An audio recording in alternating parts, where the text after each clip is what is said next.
சந்திப்பு தற்போது நடைபெற்று வருகிறது. இந்த சந்திப்புல நம்மளோட இணைந்திருப்பது ஐசிஐசிஐ லம்பார்ட் ஹெல்த் இன்சூரன்ஸ் பத்தி பேசுறதுக்காக அதன் மேலாளர் திரு ஹரிக்குமார் அவர்கள் நம்மோடு இணைந்திருக்கிறார்கள். ஸோ ஹெல்த் இன்சூரன்ஸை பற்றி ஃபர்ஸ்ட் நம்ம அடிப்படையாக தெரிஞ்சுக்குவோம். நான் ஒவ்வொரு சந்திப்புலையும் வலியுறுத்தி சொல்லும் ஒரு முக்கியமான விஷயம்தான் இந்த ஹெல்த் இன்சூரன்ஸ். தனிமனித பொருளாதார விதிகள், அதாவது பர்சனல் ஃபினான்ஸ் மேனேஜ்மெண்ட் ஒரு 5 ரூல்ஸ் இருக்கு. அது 5 ரூல்ஸ்ன்றதை விட 5 வால்ஸ் அப்படின்னு நாங்க சொல்லுவோம். அதாவது ஒரு வீட்டுக்கு 5 சுவர்கள் வேண்டும். 4 பக்கமும் ஒரு சுவர், அப்புறம் ரூஃப் மேல்புறம் இருக்கிற ஒரு சுவர். அதே மாதிரி ஒரு தனிமனித பொருளாதாரத்தை சிறப்பாக நிர்வாகம் செய்வதற்கும் தங்களுடைய செல்வத்தை பெருக்கிறதுக்கும் அடிப்படையா 5 ரூல்ஸ் சொல்லுவோம். அந்த ரூல்ஸ்ல முதல் ரூல்ஸ் வந்து ஹெல்த் இன்சூரன்ஸ், மருத்துவ காப்பீடு தான் முதல் தம்ப் ரூலா நம்ம சொல்லுவாங்க.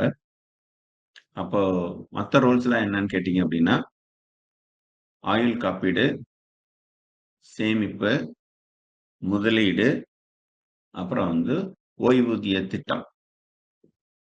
இப்படி 5 விஷயங்களை நம்ம வந்து சரியா மேனேஜ் பண்ணோம் அப்படின்னா கண்டிப்பா ஒவ்வொருத்தரும் பொருளாதாரத்துல ஒரு தன்னிறைவான ஒரு இடத்தை அடைவார்கள். அவங்க குடும்பம் வந்து நிதி சுமையினால பாதிக்கப்படாது, எந்த ஒரு நிதி நெருக்கடியிலும் பாதிக்கப்படாது. ஏன்னா 2 முக்கியமான சந்தர்ப்பங்கள்ல வந்து நிதி நெருக்கடி அப்படின்றது மிகப்பெரிய அளவுல ஏற்படும். ஒண்ணு, வீட்டுல இருக்கிறவங்க யாருக்காவது ஒரு ஹெல்த் இஷ்யூஸ் வந்துருச்சு, ஒரு மெடிக்கல் எமர்ஜென்சி அப்படின்னு வந்துருச்சுன்னா அந்த இடத்துல மிகப்பெரிய நிதி நெருக்கடி அப்படின்றது ஏற்படும். இன்னொரு நிதி நெருக்கடி அப்படின்றது குடும்ப தலைவர், அவர் தான் வருமானத்தை கொண்டு வர்றார். அவர் வேலைக்கு போற இடத்துலயோ இல்லை ஏதோ ஒரு சூழ்நிலையில திடீரென்று மறையும் போது அந்த இழப்பிலிருந்து அந்த குடும்பம் மீண்டு வருவதற்காக எடுக்கிறது தான் ஆயுள் காப்பீடு. நம்ம அதனாலதான் டேர்ம் இன்சூரன்ஸை ரொம்ப மெயினா சொல்லிக்கிட்டே இருப்போம். ஸோ இந்த வகையில இந்த தனிமனித பொருளாதாரத்தின் முதல் விதியான மருத்துவ காப்பீடை பற்றி, அதிலும் குறிப்பா நம்ம குடும்பத்துக்காக எடுக்கிற மருத்துவ காப்பீடை பற்றி நம்மோடு பேச இருக்கிறார் திரு ஹரிக்குமார் அவர்கள். அவர்களை நாம வரவேற்று இந்த சந்திப்பை அவர் தொடங்கி வைக்க வேண்டும் என்று வேண்டுகோள் விடுக்கிறோம். ஹரி சார், நீங்க உங்களுடைய செஷன் எடுக்கலாம்.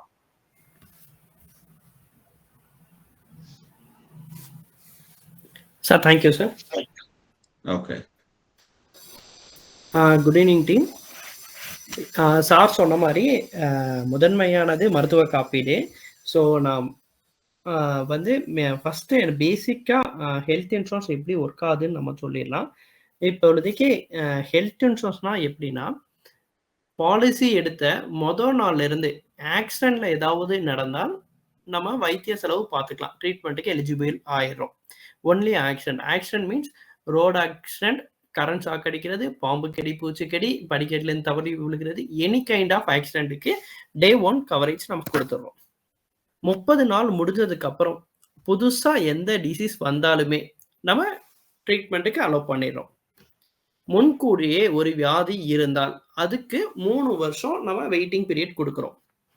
முன்கூட்டியே ஏதாவது ஒரு வியாதி இருந்தால், இப்போ ஹார்ட்ல எனக்கு ப்ராப்ளம் இருக்கு, மருந்து எடுத்துட்டு இருக்கேன்னா 3 வருஷம் கழிச்சு தான் நம்ம ட்ரீட்மெண்ட்டுக்கு போக முடியும். ஹெல்த் இன்சூரன்ஸ் எடுத்துட்டா மாத்திரை மருந்து, எக்ஸ்ரே, ஸ்கேன் எடுக்கிறது, ரூம் ரெண்ட், ஆம்புலன்ஸ் சார்ஜ், நான் மெடிக்கல் ஐட்டம், மாஸ்க், க்ளூஸ், இந்த மாதிரி எல்லாத்தையுமே நம்ம கவர் பண்ணிடுவோம். எல்லாமே எங்கேயுமே நீங்க ஒரு பைசா கட்ட தேவையில்ல. எல்லாமே வந்து கம்பெனி மூலியமாவே கிளைம் பண்ணிடுவோம். இதுதான் வந்து நார்மலான ஹெல்த் இன்சூரன்ஸோட பேசிக்ஸ். இப்ப நம்ம அந்த பேசிக்ல எலிவேட்னு ஒரு ப்ராடக்ட் ஐசிஐசிஐ லம்பார்ட்ல ஒரு 6 மந்த்துக்கு முன்னாடி நியூ ப்ராடக்ட் லான்ச் ஆயிருக்கு. அந்த ப்ராடக்ட் தான் நம்ம பார்க்க போறோம். இந்த ப்ராடக்ட் நேம் வந்து எலிவேட். எலிவேட்னா என்னதுன்னா, ஆக்சுவலா இன்ஃபினிட்டிவ். எதுக்குமே முடிவில்லாதது. அ எ முடிவில்லாத ஒண்ணு. அதுதான் எலிவேட். ஸோ அதுதான் நம்ம வந்து ப்ராடக்ட்க்கு வச்சிருக்கோம். எலிவேட்னு நேம்ல. இப்ப இந்த எலிவேட் பிளான்ல வந்து இன்ஃபினிட்டிவ் சம் இன்சூர்ட்னு நமக்கு குடுக்குறோம். ஃபர்ஸ்ட் பாயிண்ட் வந்து infinitive sum insure. Infinitive sum இன்சூர்ட்னா என்னதுன்னா, இப்ப சம் இன்சூர்டு கஸ்டமர் வந்து 5 லேக், 10 லேக், 50 லேக், 1 crore எடுக்குறாங்க. அதே மாரி நம்ம இன்ஃபினிட்டிவ் சம் இன்சூர்ட்னு குடுத்துருவோம். இன்ஃபினிட்டிவ் சம் இன்சூர்ட்னா, சம் இன்சூர்டுக்கு எந்த லிமிட்டுமே கிடையாது. கிளைம் வந்து 1 crore இருந்தாலும் சரி, 5 crore இருந்தாலும் சரி, நம்ம கிளைம் குடுத்துருவோம். இயர்லி எத்தனை ட்ரிப் வேணாலும் அவங்க ஹாஸ்பிடலைசேஷன் போய்க்கலாம். அது என்ன பில் அமௌண்ட் வந்தாலுமே நம்ம கிளைம் குடுத்துருவோம். அந்த கிளைமுக்குரிய பேசிக் நார்ம்ஸே கிடையாது. 5 லேக், 10 லேக் குள்ள தான் பார்க்க முடியும். 1 crore தான் பார்க்க முடியும். அந்த மாரி கிடையவே கிடையாது. எத்தனை ட்ரிப் எவ்வளோ டைம் வேணாலும் பார்த்துக்கலாம். லிமிட்டே கிடையாது. அதுக்கு பேர் தான் இன்ஃபினிட்டிவ் சம் இன்சூர். சார் இந்த பாயிண்ட் எல்லாத்துக்கும் புரியுதா சார்? Infinitive sum insure.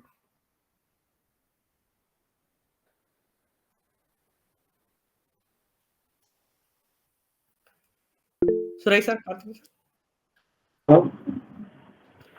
இந்த பாயிண்ட் புரிஞ்சுல சார்? புரிஞ்சுதுங்க. Okay, okay. இப்போதைக்கு செகண்ட் பாயிண்ட் வந்து இன்ஃபினிட்டிவ் கிளைம் அமௌண்ட். ஆக்சுவலா இது வந்து ஆட் ஆன்ல வரும். இன்ஃபினிட்டிவ் கிளைம் அமௌண்ட்ங்கிறது ஆட் ஆன். இப்ப கஸ்டமர் வந்து 10 லேக் சம் இன்சூர்ட்ல பிரீமியம் எடுக்குறாங்க. இப்ப என் ஃபேமிலிக்கு 10 லேக் சம் இன்சூர்ட்ல நான் பிரீமியம் சம் இன்சூர்ட் நான் எடுத்திருக்கேன். ஆனா, எனக்கு பில் அமௌண்ட் வந்து சம் இன்சூர்டுக்கு மேல போகுது. ஒரு 25 லட்சம் இல்லைன்னா 50 லட்சம் வருதுன்னா, அப்ப என்ன பண்ணுவோம்னா, ஐசிஐசிஐல ஒரு டைம் வந்து நம்ம கிளைம் பண்ணி குடுத்துருவோம். ஒரே ஒரு டைம் மட்டும் கிளைம் பண்ணி குடுத்துருவோம். இது வந்து ஆட் ஆன்ல வரும். ஒரே ஒரு டைம் மட்டும் நம்ம யூஸ் பண்ணிக்கலாம். அதுக்கப்புறம் இன்ஃபினிட்டிவ் குமுலேட்டிவ் போனஸ். இதுவும் ஆட் ஆன்ல வரும். இன்ஃபினிட்டிவ் குமுலேட்டிவ் போனஸ்னா என்னதுன்னா, வருஷம் இப்ப 10 லேக் சம் இன்சூர்ட் எடுக்குறாங்க கஸ்டமர். நெக்ஸ்ட் இயர் ரினிவல் பண்ணா 10 லேக் இன்னும் போனஸ் அடிஷனலா ஆட் ஆயிடும். கிளைம் பண்ணாலும் பண்ணலாட்டியும் ஆட் ஆயிட்டே இருக்கும். நெக்ஸ்ட் இயர் 10 லேக் எடுத்தா நெக்ஸ்ட் இயர் 20 லேக் ஆயிடும். அதுக்கு அடுத்த வருஷம் 30 லட்சம், அதுக்கு அடுத்த வருஷம் 40 லட்சம், அதுக்கு அடுத்த வருஷம் 50 லட்சம். இந்த மாரி போனஸ் ஆட் ஆயிட்டே இருக்கும். எப்பயுமே நிக்காது. நீங்க கிளைம் பண்ணுனாலும் சரி, பண்ணலாட்டியும் சரி, போனஸ் வந்து எவ்ரி இயர் ஆட் ஆயிட்டு போயிட்டே இருக்கும். இது வந்து ஆட் ஆன் பெனிஃபிட்ல நம்ம குடுக்குறோம்.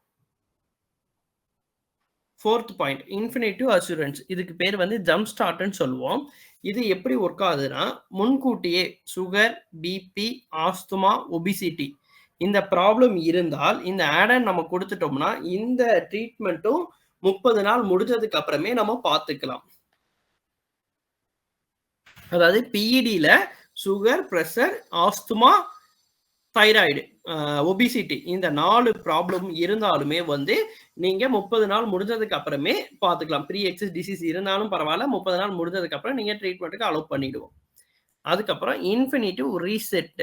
இது ஆட் ஆன்க்குள்ள இன்பில்ட் ஆனது. அதாவது நீங்க சம் இன்சூர் 10 லேக் போடுறீங்கன்னா, செம் இன்சூர் 10 லேக் தீர்ந்து போச்சுன்னா, திருப்பி 10 லேக் நம்ம ரீசெட் பண்ணி குடுத்துருவோம். அந்த 10 லேக் தீர்ந்து போனாலும், திருப்பி 10 லேக் ரீசெட் பண்ணி குடுத்துருவோம். ஸோ இது மாரி அன்லிமிட்டட் டைம்ஸ் நம்ம போனஸா ரீசெட் பண்ணி குடுத்துக்கிட்டே இருப்போம். இதுல ஒரே ஒரு கண்டிஷன் என்னதுன்னா, சேம் பெர்சன் சேம் இல்னஸ்க்கு வந்து 45 டேஸ் நம்ம வெயிட்டிங் பீரியட் குடுக்குறோம். இது எப்படின்னா, இப்ப எனக்கு ஹார்ட்ல ப்ராப்ளம் இருக்கு. ஒரு ட்ரீட்மென்ட்க்கு போறேன். 10 லேக் தீர்ந்து போச்சு அப்படின்னா, நெக்ஸ்ட் கிளைம்க்கு அதே மாரி நான் ஹார்ட்டுக்கே போறேன்னா, என்னால பார்க்க முடியாது. எவ்வளவு நாளைக்கு பார்க்க முடியாதுன்னா, 45 நாளைக்கு என்னால பார்க்க முடியாது. 45 நாள் முடிஞ்சதுக்கு அப்புறம் ஹார்ட்டுக்கும் பார்த்துக்கலாம். இதே எனக்கு சரியா போயிடுச்சு. வேற ட்ரீட்மென்ட்க்கு போறேன்னா போய்க்கலாம். இல்ல வீட்ல இருக்கவங்க வேற யாருக்காவது ட்ரீட்மென்ட்க்கு தேவைப்பட்டாலும் பார்த்துக்கலாம். ஒண்ணும் ப்ராப்ளம் கிடையாது. ஸோ சேம் பெர்சன் சேம் இல்னஸ்க்கு மட்டும் பார்க்க முடியாது. இப்ப இந்த எலிவேட்ல இந்த 5 பாயிண்ட் தான் ரொம்ப முக்கியமான பாயிண்ட். இதுதான் முக்கியமா நம்ம ஆட் ஆன்ல கொண்டு வரோம். இதுல இப்ப நம்ம பேசிக் கவர்ல ஆக்சுவலா என்னென்ன கவர் ஆகும்னா, டே கேர் ப்ரொசீஜர் கவர் பண்ணி குடுத்துருவோம். First point. Day care procedure cover பண்ணி குடுத்துருவோம். டே கேர்னா ஒரு நாள் ஹாஸ்பிடலைசேஷன்ல அட்மிஷன் ஆக தேவையில்ல. இப்ப ரோபோட்டிக் சர்ஜரி வந்துடுச்சு, கண்புரை அறுவை சிகிச்சை இந்த மாரிலாம் 8 ஹவர்ஸ்லயே உங்களுக்கு நடக்கும். ஸோ இந்த மாரி ட்ரீட்மெண்ட்டும் நம்ம கிளைம் பண்ணி குடுத்துருவோம். ஆல் டே கேர் ப்ரொசீஜர் நம்ம குடுத்துருவோம். அதுக்கப்புறம் இன்பேஷண்ட் ட்ரீட்மெண்ட் வந்து 24 ஹவர்ஸ் அவங்க ஹாஸ்பிடலைசேஷன்ல இருந்தாங்கன்னா, நம்ம கவர் பண்ணி குடுத்துருவோம். மினிமம் 24 ஹவர்ஸ் நம்ம ஹாஸ்பிட்டல்ல இருக்கணும். சிங்கிள் பிரைவேட் ரூம் நம்ம எடுத்துக்கலாம். பண்ணி குடுத்துக்கலாம். அதுக்கப்புறம் வந்து ப்ரீ அண்ட் போஸ்ட் ஹாஸ்பிடலைசேஷன். ப்ரீ ஹாஸ்பிடலைசேஷன் 90 நாளும், போஸ்ட் ஹாஸ்பிடலைசேஷன் 180 நாளும் குடுக்குறோம். ப்ரீ ஹாஸ்பிடலைசேஷன், போஸ்ட் ஹாஸ்பிடலைசேஷன்னா என்னதுன்னா, இப்ப ஒரு ஹாஸ்பிட்டல் போறோம். ஒரு சர்ஜரி சொல்றாங்கன்னா, எடுத்தோனே சர்ஜரி பண்ண மாட்டாங்க. சர்ஜரிக்கு முன்னாடி டெஸ்ட், மாத்திரை மருந்து, ஓபியா பார்ப்போம். ஸோ அதெல்லாம் வந்து ஒரு சர்ஜரிக்கு முன்னாடி 90 நாள் நம்ம எடுத்திருக்க ட்ரீட்மெண்ட்